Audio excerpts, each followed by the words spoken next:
You are now listening to WSN, Wolf Sports Network, live from the University of West Georgia in Carrollton, now an Odyssey station. Live from Carrollton, Georgia, this is Sports Pack. Home of the hottest takes and the best interviews in college radio. Hold on, wait a minute. We need a little more energy. This is Sports Pack. Yeah, there we go. Home of the hottest takes and debates. There is no way I'm going to sit here and roll with Jared Stidham and Aiden O'Connell. Richard. There's just no way. And the best interviews in college radio. This is five-time Olympic medalist Alana Myers-Taylor. This is Super Bowl champion quarterback Brad Johnson, and you're listening to Sports Pack on the Wolf Sports Network. You know what time it is. Wolves Country. Let's ride.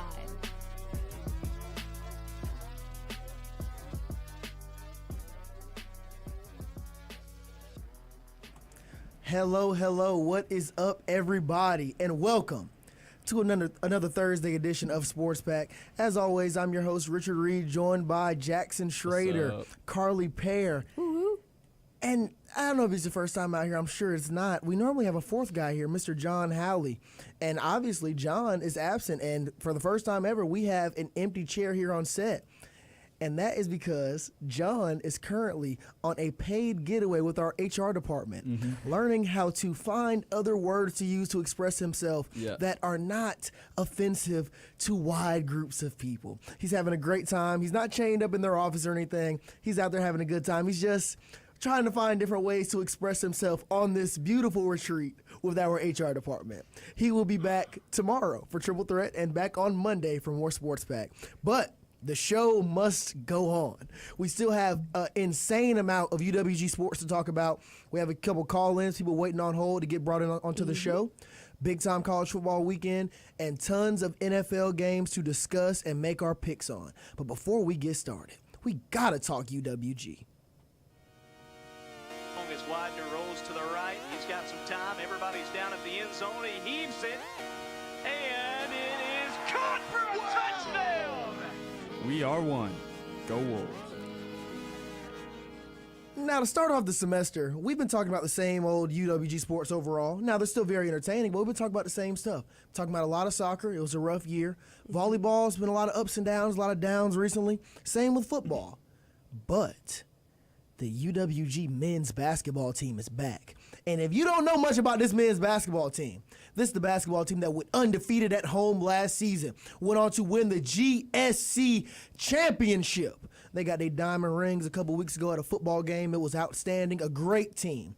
Ended up losing out in the NCAA tournament in the round of 32, but a great team nonetheless. Now, in our first ever year as a Division I basketball program, we worked out 2 games under our belt. Now, both of them ended up in losses, as expected when you go to Mississippi State, to Starksville to play Mississippi State University, and to Atlanta to play the Georgia Tech Yellow Jackets. But there was a little bit of good in both. The Mississippi State game was a little rough, but a lot of us here at the station and people from all around the university had the opportunity to drive out to the Georgia Tech campus to see this game in person. And yes, we lost to the Georgia Tech Yellow Jackets 85-62, but there was a lot of good mixed in. Colton Griffin caught on fire in that second half. The team started off a little slow, but as the game went throughout the second half, they kept fighting, never quit, and the team started to gel more and more throughout the game. Now, Carly, you were just sitting a few rows back from me. You ain't got the bread to get them up close seats like I had, but you were still in the building. Tell us what you saw up there from the nosebleeds. Okay, okay. If we're going to talk nosebleeds, let's talk about how you paid more than me to originally sit in the nosebleeds, and I was closer to the court. Keyword originally. That's besides the point. I got hooked up. I moved down. Right, okay. No, yeah, I was there. It was a super cool atmosphere. There were a ton of alumni there, for the Wolves, it was really, really cool. I honestly think we had more of a West Georgia fan turnout than the yellow hoodies, we like to call them now. Those nerds, they need to just, they don't come out to athletic games. Yeah, nobody cares about Georgia Tech. They got to worry about exams right now. I don't know. Yeah. I know, which, I don't know. It was a super fun game. Me and my friend Lauren, we were probably the only ones yelling in there. We were yelling. You just Not couldn't- as loud as us. You couldn't but hear us okay. from that high up, Carly. That's what it was. You couldn't hear us from the nosebleeds. Okay. Which is fine. Which is fine. Whatever. No, super cool atmosphere. Yeah, the team did struggle in that first half. It took them a little bit to start to loosen up and gel a little bit better together, but that second half was really well. We closed the gap a good bit. Didn't lose by that much. I mean, if we look at the Mississippi State game, score deficit compared to this one against Georgia Tech, we did improve, so I think that's a good sign. Schrader, how excited are you for this basketball season? Because last year, it was me and you courtside just about every home game. It was beautiful. Brother, I am so jazzed for these boys to be back. I mean, Jazzed, dude, okay. I'm jazzed. I mean, I'm so excited for this team because this is the team that gives us those dubs. At least last season, I walked into the Coliseum not really expecting much because I sat through football season last year, and we were about as mediocre can get. And then I met a man named Zoddy Jackson. Yes, and Lord. that changed everything, dude. Just watching how that team played in the Coliseum last year, I'm just so excited for them to be back. Coach Moore's back. We got a pretty new group, but we still got Colton and Michael Griffin. So, dude, I'm so ready for these guys to be back. Yeah, there's a lot of good mixed in with that team. There's 2 losses to start off the season, but there were a lot of good flashes mixed in. The next game is on the 12th against Tennessee Tech. Hope to see they can get their first win on the road in Tennessee in that game. But there's a lot of good mixed in. You can tell this team's really starting to figure themselves out. But once they get going, this team is going to be a force to be reckoned with in the ASUN Conference. But before we get all the way into basketball season, we have our last home football game this weekend. Sure. It's senior day at 2 p.m. hosting Tarleton State, one of the best teams in D2 football right Number now. 14. D1. Exactly. The D1. number. Oh, excuse me. Come on, Richard. I meant We FCS. are One of the best teams in Division I FCS football right now, coming in at 7-2, 4-1 in the conference. We are coming off a huge 88-12 win against Lincoln University.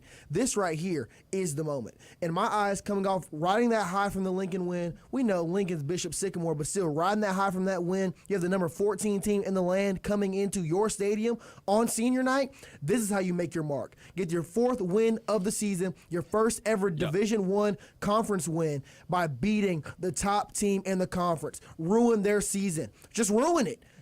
Rain on their parade. That's how I see it. Yeah, I mean, I'm a fan of a lot of bad teams this season. I got Florida State. I was a Marlins fan, and the one thing that you really, really have to do when you're not doing well is you just got to play spoiler.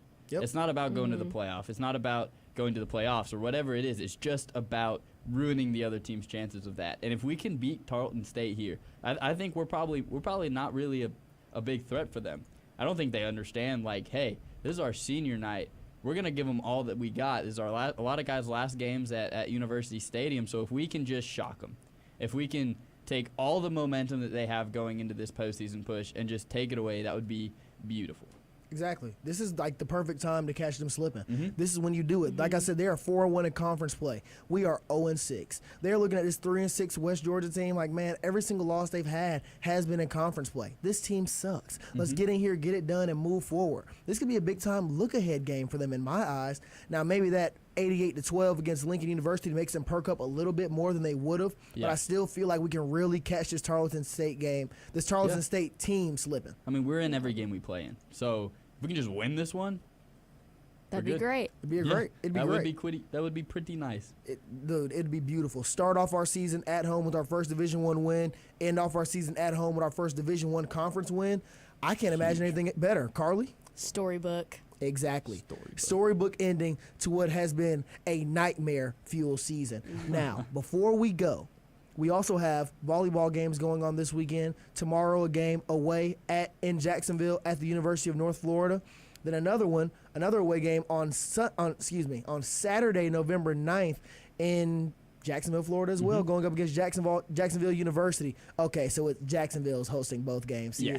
It tripped me up some because our games are normally Friday and then Sunday. It doesn't matter. 2 games on the road in Jacksonville. Really hope our volleyball team can get it together.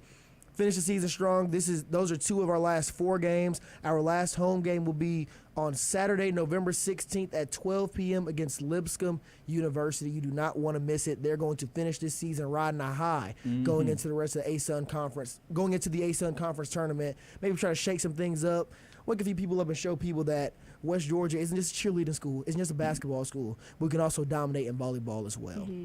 Now, we're going to take a quick song break, but stay tuned because when we get back, we'll be diving into this monster, and I mean monster, college football slate, and we got a few people waiting to call into the show. This is Sports Pack on Wolf Sports Network. Hey, this is five-time Olympic medalist Alana Myers-Taylor, and you're listening to Sports Pack, only on the Wolf Sports Network.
Quick reminder for those of you that may be watching on YouTube, this isn't an awkward pause at all. This is just a quick song break that we're taking because here at Wolf Sports Network, we are indeed a radio station first, and we're taking a quick song break.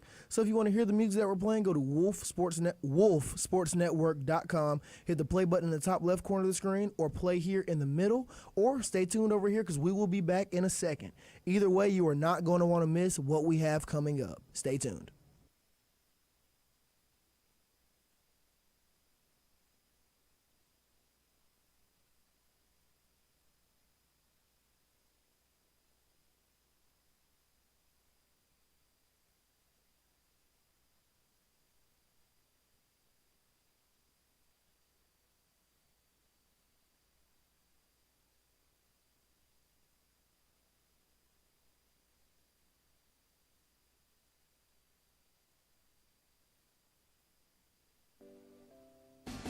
Their team sucks and they're mad as heck. Falcons On's looking like a mess. They'll never win if Kirk is in. Goodness gracious, they're fired up. Wait, Jackson, why are you dissing the Falcons? Aren't you an Eagles fan? Because I can. Anyways, tune in to Sports Out of Pocket every Wednesday at 5 for Fire Me Ups you don't want to miss. Only on Wolf Sports Network. Now, when you're walking around campus, you're getting a little hungry, tummy's growling, you want to go over to Chick-fil-A, but you're like, man, I don't think I have the cash. That is why dining dollars are available to use. And they're not just available to use to buy your favorites at Chick-fil-A or at La Luna, but they're also available at the East Commons Pack Shack, the TLC, the Noonan Micro Mart, and in any Coca-Cola vending machine on campus. More information can be found at UWG_Dine_West on Instagram. Now, I told you, we have a lot of things to get into on this show tonight. Oh, wait a minute. We got a phone call. Oh, I'll get it. Sports Pack, this is Richard speaking. All right, it's Noah Johnson from the comments. What's up, Noah? A little college football here today. It's been stirring up that Coach Prime should get Coach of the Year, and I feel like his team has improved a lot this year, especially on the defensive side. But I just can't help but to see that Coach Kurt out of Indiana should be Coach of the Year. What he's done for that program, what he did for James Madison, and to carry that over and still do the same kind of dominance is crazy to me. So who do y'all think should be Coach of the Year and why? Yeah, I think there's definitely a few guys that could do it, and I think For sure. Signetti up there in Indiana is a big name. Dion, of course, but Jeff Munkin over there at Army. Look at what he's done. That's another complete 180. So I almost think it's a little too early to be able to tell. I think we're gonna really have to get to either the postseason or at least finish out the regular season, because it's college football. Anything can happen. Indiana could lose the next 4, 5, 3, 4, whatever's left. Same thing with Army. So that is true. We just got to see how it finishes out. But I would say probably Dion right now, just with the media presence he has. I think that would mesh well with Coach of the Year and with what he's done. Yeah, I definitely think Dion's a safe bet for sure. But in my mind right now, I have Rhett Lashley, the JMU head coach, on my mind. I mean, they're number 13 right now. They are they can do really well. They are on the cusp of being included in that 12-team playoff, and I think they have a really good chance.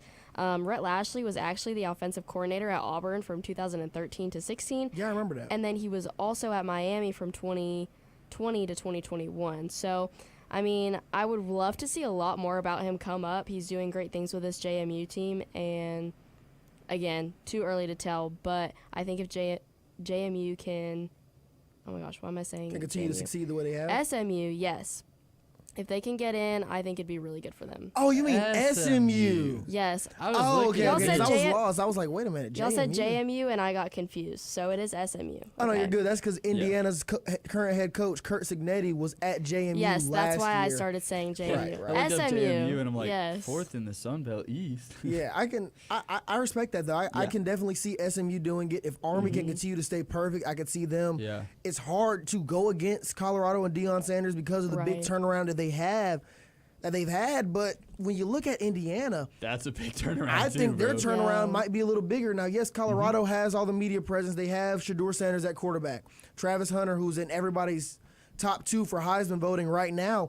When you look at where Indiana was last year, they were what, 3-win team? They are sitting at 8-0 right now, favored against the Michigan Wolverines, the team that won the national championship last season. Everybody's hyping up not this week's game against Michigan, but next week's game against Ohio State. Who would have thought? Exactly. And if I was to pick that game right now, I would pick the Indiana Hoosiers to win that game, which is a complete 180 from last year. Deion Sanders puts up a great fight for it, but if the season were to end right now, as we stand, and I had a vote, which I should have a vote. I should have a vote in all this stuff. I should have a vote in the Heisman, Coach of the Year, Belinda Koff, every major award I should have a vote in. Just saying, putting my name in the hat. Vote Richard. Well, not vote Richard Reed. Get Richard Reed a vote. But if the season was to end right now, I'm voting Kurt Signetti as Coach of the Year. Look it up, he wins. Dude, he's a bona fide winner everywhere he goes. When he was at JMU, Carly, they were deadly. They were dominant. Right now, at Indiana, sitting at 9-0 in his first year, completely flipping it in your first year. Now I get Deion having success in his second. Right. Cool. Maybe even a coach having success in his third and fourth year. That's what's expected. But in his first year, flipping a program just like that, that's what's messing up people's expectations. And this is like the greatest season in Indiana history. This isn't just like flipping it to making them bowl eligible or giving them like, oh, nice, a 10-win season, something like that. No, this is flipping them from one of the worst to one of the best teams in college football, which is remarkable for 1 year. Exactly. Indiana's last season that was this successful was, I want to say, 1965. They went 8-0. I was not born yet. Look, neither was I. For a long time, I wouldn't have been able to vote then either. But, man, listen. Indiana is currently 9-0 for the first time in school history in his first year as head coach. That's insane. We got to see how the rest of the season goes. Army's still out there. If Colorado can win the Big 12, Deion is probably going to be the favorite to win it. But do not forget about Kurt Signetti. But while we're sitting here talking about college football, let's talk about the games coming up this weekend. Baby, it's college football time. Give me my theme music.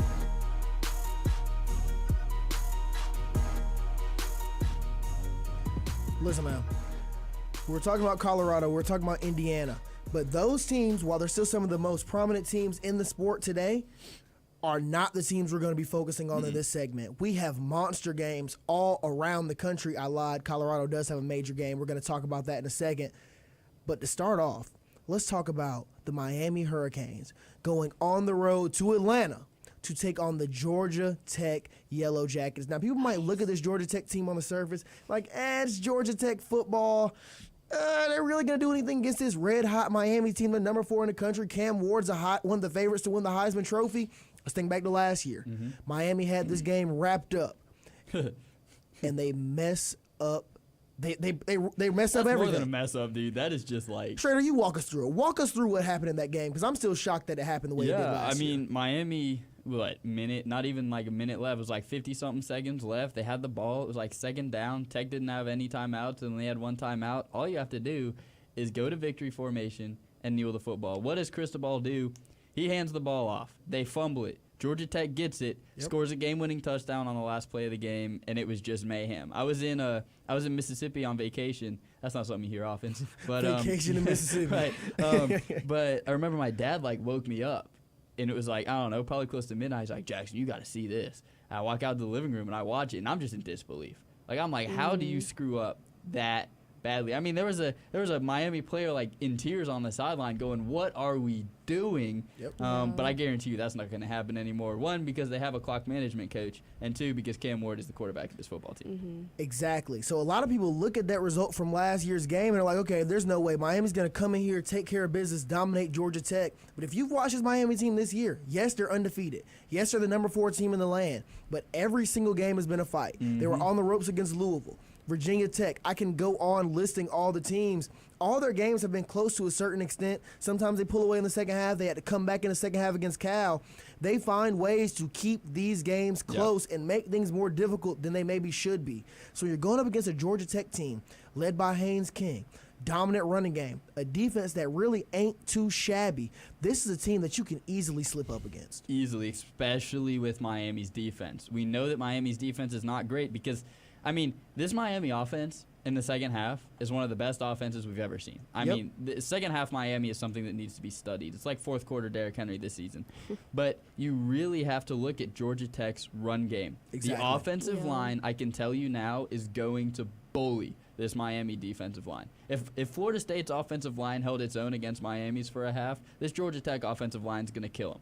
They're going to blow them off the ball. Yeah, so you're really going to have to watch this run game against this Miami defense. And if you're a Miami fan, you just got to hope that Cam Ward still has some of that magic that he can just keep y'all in the game, keep y'all ahead, set the pace for the game. Because if you give Georgia Tech, if Georgia Tech's controlling the tempo of this football game, I find it very hard for Miami to win it.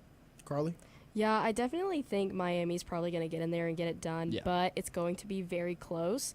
I think Cam Ward is doing incredible things. I mean, he's one touchdown pass away from becoming Miami's first player with 30 in a season. So I think that's really, really cool. Like, he's got a lot of stuff up for him right now that he's doing really well with. So I think with Cam Ward, Miami's probably going to go in there and get it done. But again, it's going to be close. Keep your eyes open. Yeah, exactly. Keep your eyes open. They are definitely on upset alert when it comes from me, at least. Yeah.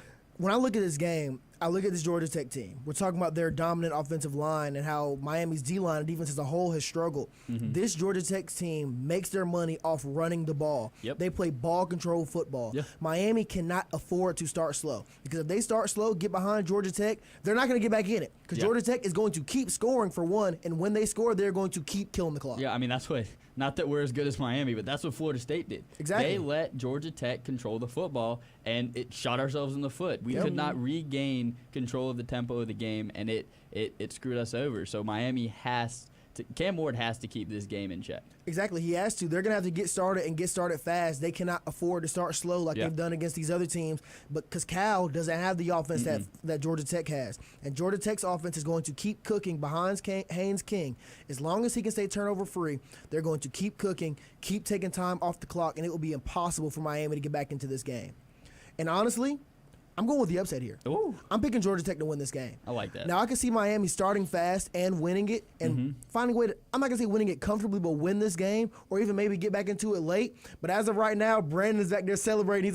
He's a Georgia Tech fan here at the station. A happy Brandon is my favorite. Man, I'm going Georgia Tech to win this game, and that's by playing ball control football. It's going to be high scoring. It's going to be somewhere in the 30s. Miami's going to get back into it, but I think Miami starts a little bit too slow. Georgia Tech jumps on them and doesn't jump off. I still have Miami winning the ACC and making the college football playoff as their representative, but they're going to lose this week in Atlanta to the Yellow Jackets. And coming from a Georgia fan, it took a lot for me to say that. It took a lot for me to say that, but I really believe that's going to happen.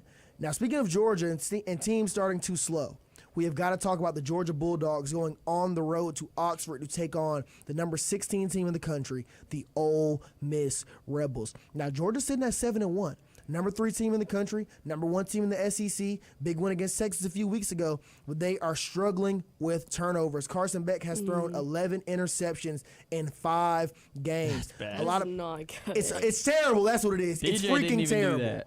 Yeah, look, I almost had a John slip up. It is terrible, to say the least. So when you're looking at this game, Carly, I want to start off with you. You're wearing your Auburn hat. I know you hate both teams. You really hate the whole SEC. You even hate Auburn this year. I mean, Carly, you're just a universal what does hater. she like?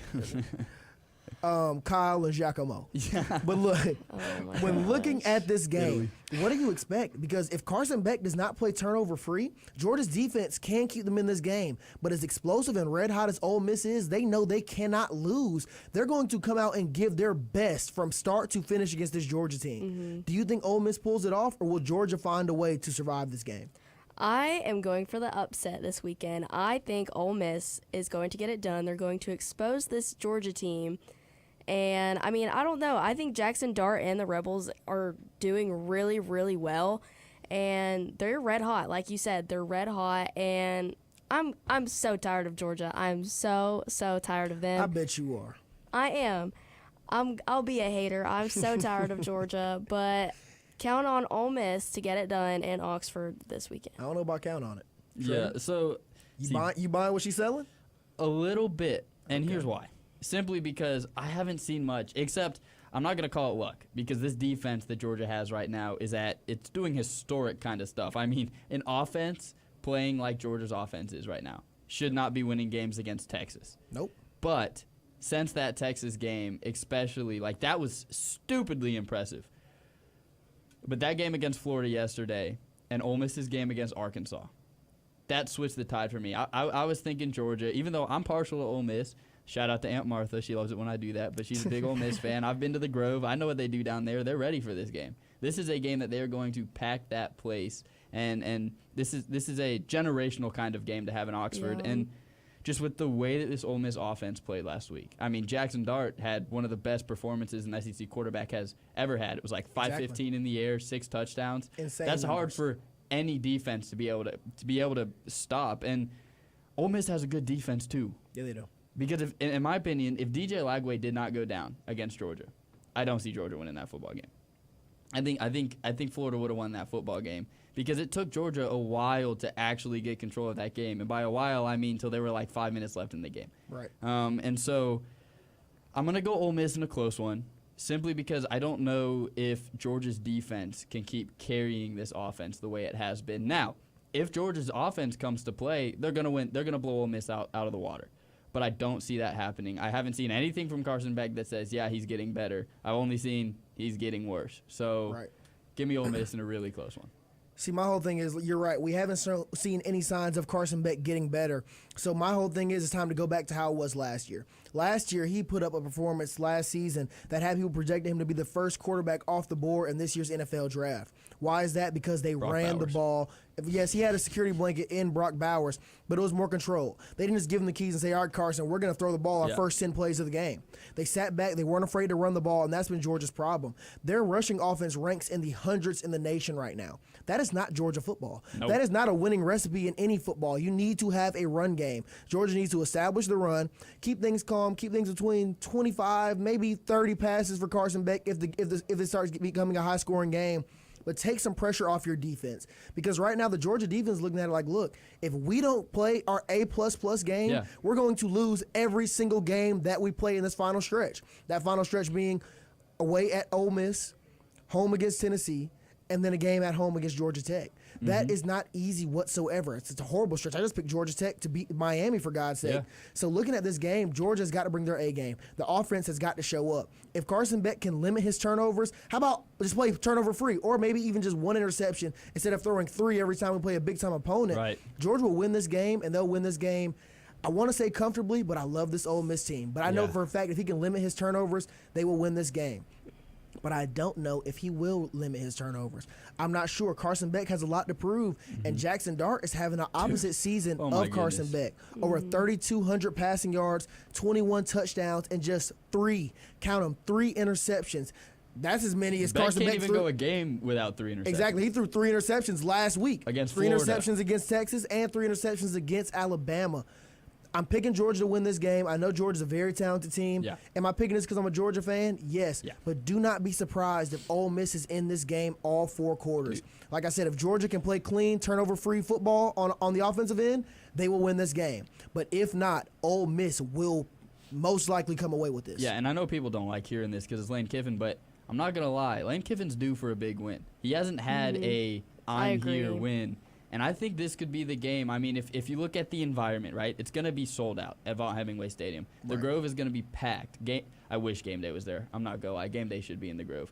But it's going to be packed. It's going to be loud. Ole Miss has been waiting years for an opportunity like this. And if Lane Kiffin gets this win, he's probably getting a statue outside of that stadium. Yes, but that's the other thing. Will he do it? Exactly. Will he do it? And you know who else knows how big that game is?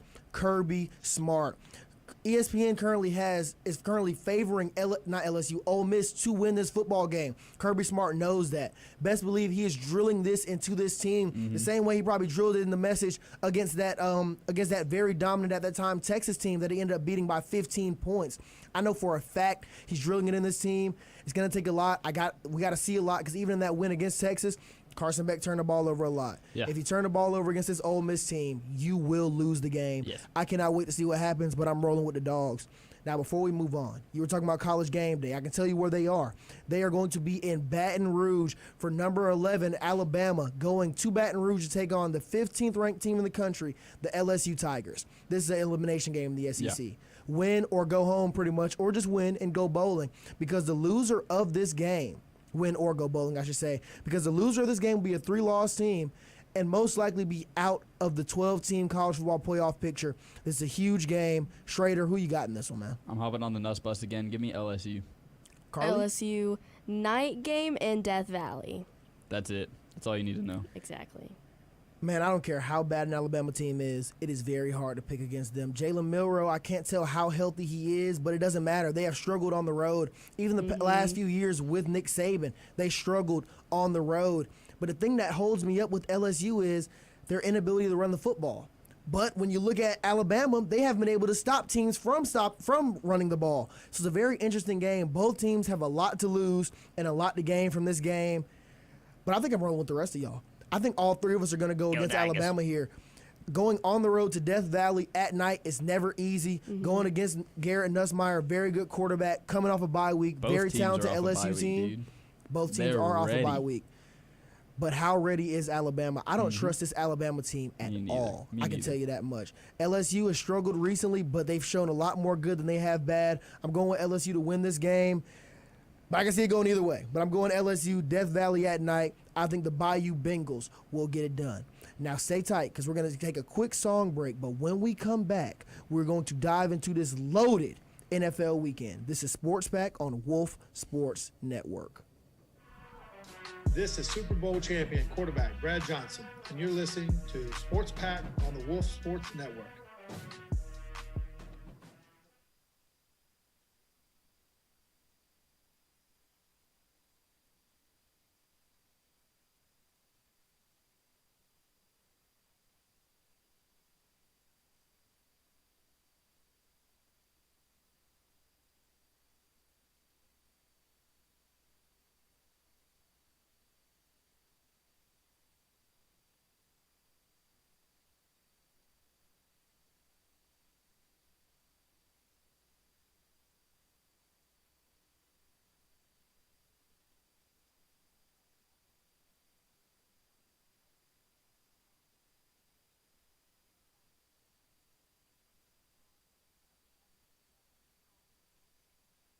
What's up, y'all? Quick reminder to those of you that may be watching on YouTube or Twitch.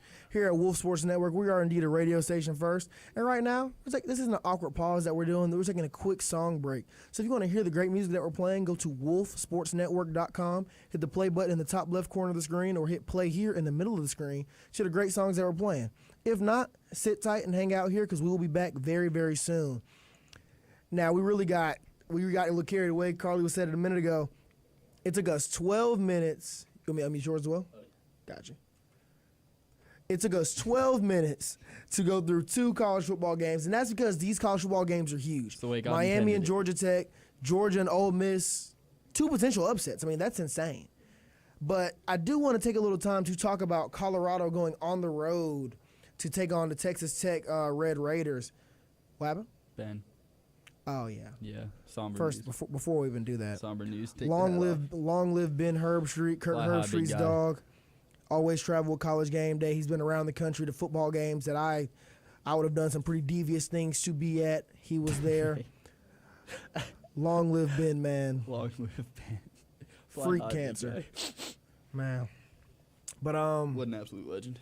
Yeah, man, we got a lot of college football games going on this weekend. But like I said, number 20 team in the country, Colorado, going to take on the Texas Tech Red Raiders in where they play again?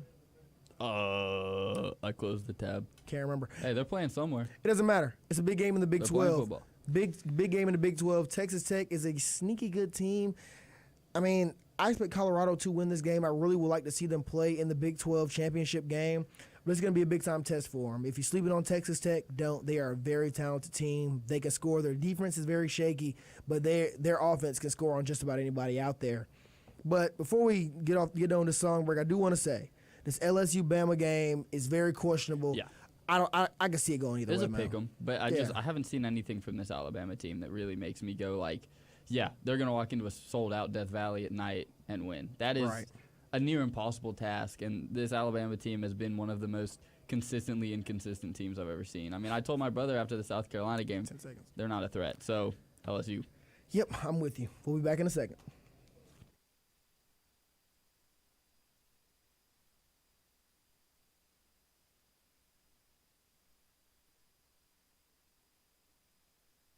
Only means one thing. Triple Threat is back. But wait, there's more. That's right, folks. Not only is Triple Threat back, but we are live. So every Friday from 11 to 12, grab a drink and some popcorn and get ready to enjoy the show. Only on Wolf Sports Network. Yeah, buddy.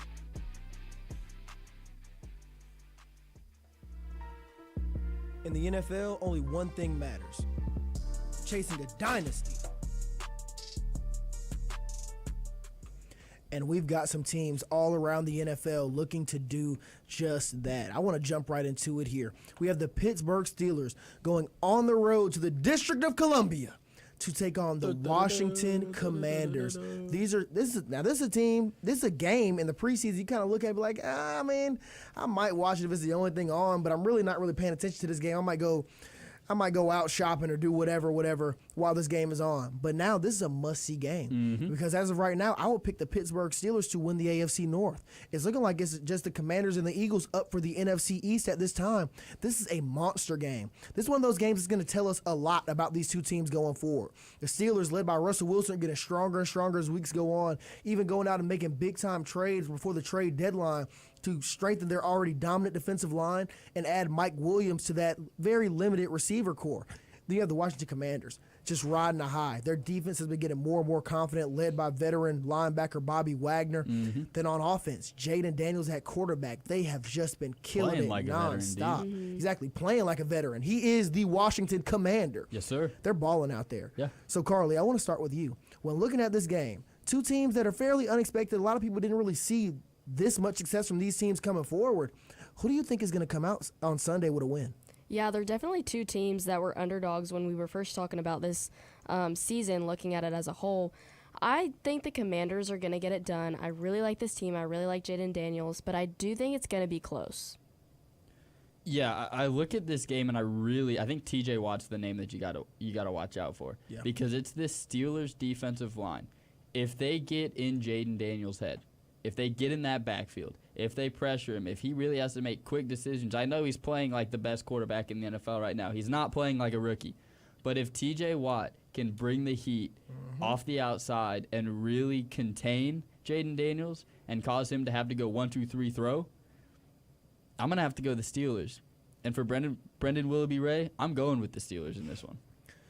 Man, I'm with you 100%. You look at T.J. Watt, and you also look at Hightower, number 56, also their other edge rusher. They have a dominant defensive line. If any team's going to really rattle Jalen Daniels even a little bit, it's going to be the Pittsburgh Steelers. Nobody's done it so far. He stayed calm. Even in times when he's had to get the ball out quick, he's done just that. Gotten out quick, hit his checkdowns, and wait on the big play to open up. But if any team's going to rattle him even a little bit, it has to be the Pittsburgh Steelers. Their secondary is also very, very talented. And when you are looking at this Commanders team, the only thing you can say they're a little limited in is their receiver room. Outside of Terry McLaurin, you have De'Ami Brown, you have Noah Brown, but those aren't really guys you are looking at as guys that are really step up in the big moment and help you pull away against a very talented defense. So if it's going to happen, if their slip-up is going to happen, I think it's going to happen right here. I'm going with the Pittsburgh Steelers. Yes, sir. It's not just their defense. Their offense has looked incredible behind Russell Wilson at quarterback. He is playing championship football. And when you look at him, I'm not exaggerating when I say championship football. This Steelers team, the way they've been going, balling. Exactly. If they keep getting better and better, the run game behind Najee Harris and T.J. Warren has looked great. Their receiver room has been strengthened by adding Mike Williams. George Pickens has already been looking good, and Russell Wilson has just been playing great ball. If they can keep doing what they've been doing, I could really honestly see them competing to represent the AFC in the Super Bowl in February. Now, there's a long way to go, but I'm very, very high on the Steelers team. They're very talented. I have them taking down the Commanders this weekend. Now, next game, the Atlanta Falcons going on the road to New Orleans to take on the New Orleans Saints. This is a huge game for the Atlanta Falcons. If they can win this game, they will be 5-0 at NFC South play and essentially just have the division served up. They've beaten the Tampa Bay Buccaneers twice, already beaten the Saints once, and they beat the Carolina Panthers once. Winning this game basically gives the Falcons the NFC South because the worst they'll be able to go from that point on is 5-1. Schrader, I'm going to throw it over to you first. Do the Falcons get it done this weekend in New Orleans? Yeah, the Falcons are going to make that losing streak of the Saints 8. The Saints just fired a head coach, which can sometimes make a team have a little fire under their butt. Okay. But I just think that this Atlanta Falcons team is playing too good. Kirk Cousins, it's now Kirk-Vember. Like, it's not Kirktober anymore, it's Kirk-Vember. He's extended the stay, and he's balling. Bijan's balling. Our receivers, you got Mooney having a career year. Pitts ain't doing too bad when the ball's thrown to him. And our defense, man, they're just getting better with time. This team is aging like fine wine, and I just think they're going to walk into the Superdome, and it's not going to be as close as it was in Mercedes. Carly, do you think the Saints could shake some things up this weekend? I don't think so. I do think the Falcons are just way too hot right now. They're a very well-rounded team right now, and like I said, they're just too hot. And the Saints, having lost their head coach, that does frazzle some things, but I don't think that's going to be necessarily a fire that's going to help them win. So I got the Falcons. Dude, I'm in love with this Falcons team, man. Dude. Kirk Cousins, week one, I was a little iffy on him. I didn't really know how to feel. I wasn't sure how healthy he was, but he has gotten better and better every single week. The offensive line has been fantastic, opening up holes in the running game and also being great in pass protection for Kirk Cousins to get comfortable. And the receivers have just risen to the occasion. Look, they are rising up just like how Falcons do. Drake London, Darnell Mooney, Ray McLeod, Kyle Pitts is making a reemergence. He's reminding everybody that he is the unicorn. I'm here. Exactly, that he was looked at as one of the best tight end prospects in college football NFL draft history before Brock Bowers came out. People used to compare Brock Bowers to Kyle Pitts, asking who was better, and nobody could answer that question confidently. Kyle Pitts was that kind of player, and he's reminding everybody this year. I mean, this Falcons team is looking incredible. Then we look at the defensive side of the ball. Yes, the pass rush hasn't been what it could be. I wish they would have gotten more aggressive and went out after some big-time pass rushers, maybe even some smaller-name pass rushers like Zadarius Smith, who just went to the Detroit Lions. Grab a guy that can just help boost up this defensive line just a little bit. But they didn't. But the D-line has been playing good enough. The defense has been really great, led by Jesse Bates, who is currently one of the favorites to become Defensive Player of the Year in the NFL this season. Yes, sir. Dude, this team is great all around. So I look at this Saints team that's very banged up. Yeah, they just fired their head coach. That might light a little fire under behind Coach Riz. But I don't see it happening, man. They might put up a good fight in the first half, but I really think the Atlanta Falcons are going to come out strong, very confident, get this game wrapped up because they know if they win this game, the NFC South is theirs to lose. I'm going with the Atlanta Falcons here. And then for our last game pick of this NFL weekend, before Thursday night game, of course, we've got Sunday Night Football. The 7-1 Detroit Lions traveling down to Houston to take on the 6-3 Houston Texans. The Texans have been a little shaky recently. Dropped a few games, dropped a very ugly game to the Jets, but they got their star receiver, Nico Collins, back, who's one of the best receivers in football so far this season before his injury. This could be a very tough game for the Detroit Lions. Carly, who do you think gets it done? I'm going to go with the Texans on this one. Their defense looks really, really good, and I think their defense could definitely, overtake Goff. I'm looking at it right now, and, ESPN, we all know that their analytics are never really right, but they are giving the Lions the edge. However, I am going to go with the Texans.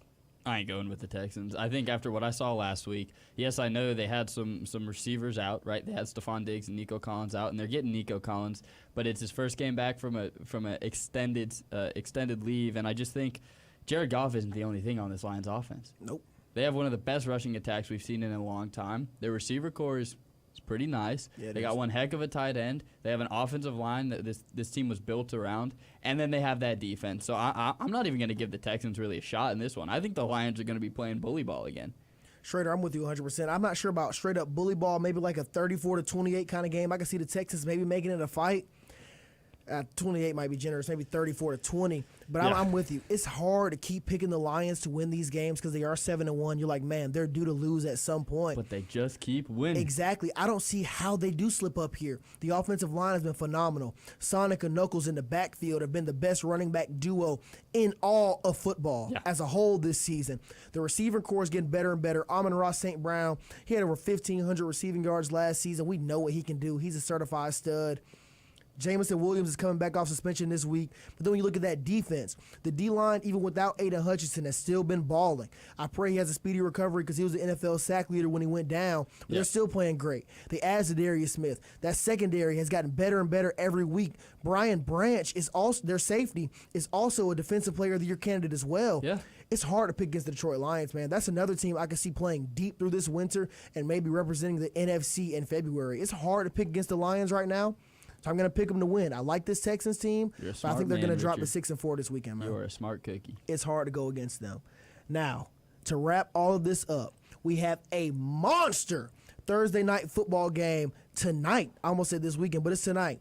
The 4-5 Cincinnati Bengals going on the road to Baltimore to take on the 6-3 Baltimore Ravens. This game is huge for both teams. You might think there's more on the line for the Baltimore Ravens losing this game, but they both have to win it. The Bengals are sitting at 4-5. If they do not win this division game against the Baltimore Ravens in Baltimore, they've already lost to them once now.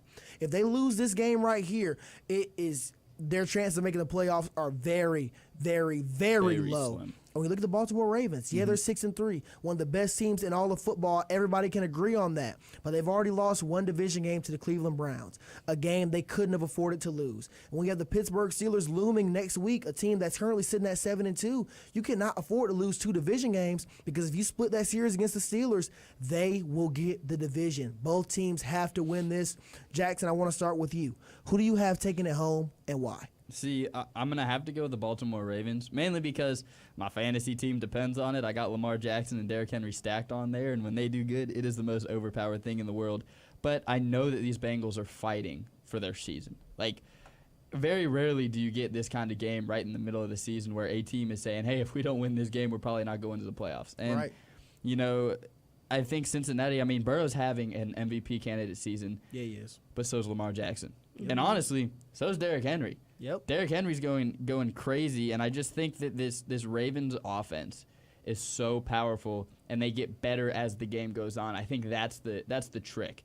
Is when you're in the fourth quarter and you can give the ball to a freight train named Derrick Henry, and he's just gonna go run down the field, stiff arm a couple of people, find his way to the end zone a couple of times. I got Baltimore winning this one. It'll probably be close, but it's a Thursday night game, so it's probably gonna be a boring game. But I got Baltimore in a defensive showout. Carly, do you think the Ravens stay hot or do the Bengals get back on track here? I think the Ravens are going to stay hot for sure. Lamar Jackson was looking a lot better against the Broncos last weekend.